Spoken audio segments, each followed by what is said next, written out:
Diffraction of the waves through an aperture. Diffraction of water waves. Consider the ripple tank arrangement. Let the tip of the needle, which is connecting the electrical vibrator, which produces circular wavefront, be S. These wavefronts would be traveling in the direction along P.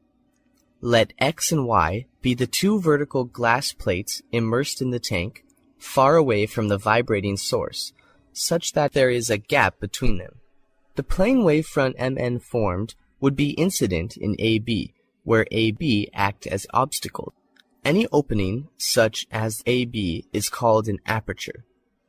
You would think that only some of the light would pass through aperture AB, but we will have a different situation here.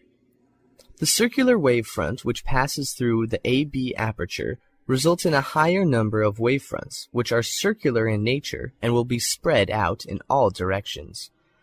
The waves emerging from the aperture AB would deviate from the original path P and would travel along the directions such as Q and R shown. This deviation from the original direction of light and formation of a new circular wavefront is due to the bending of waves. This phenomenon is known as the diffraction of light. The bending of a wave, or the deviation from the original direction of light wave, is known as the diffraction of a wave. Diffraction of light waves.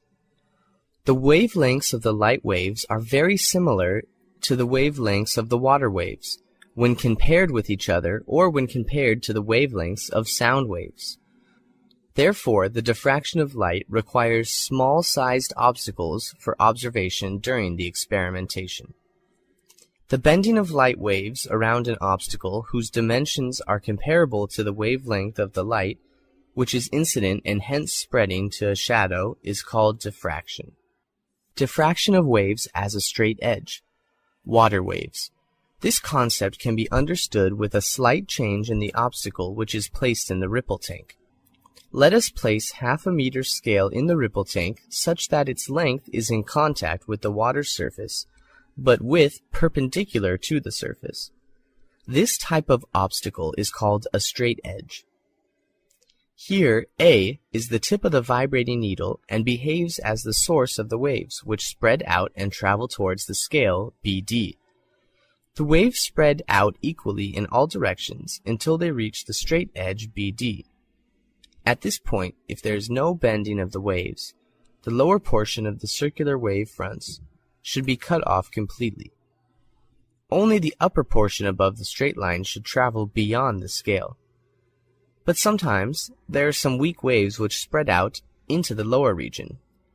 This bending is called diffraction at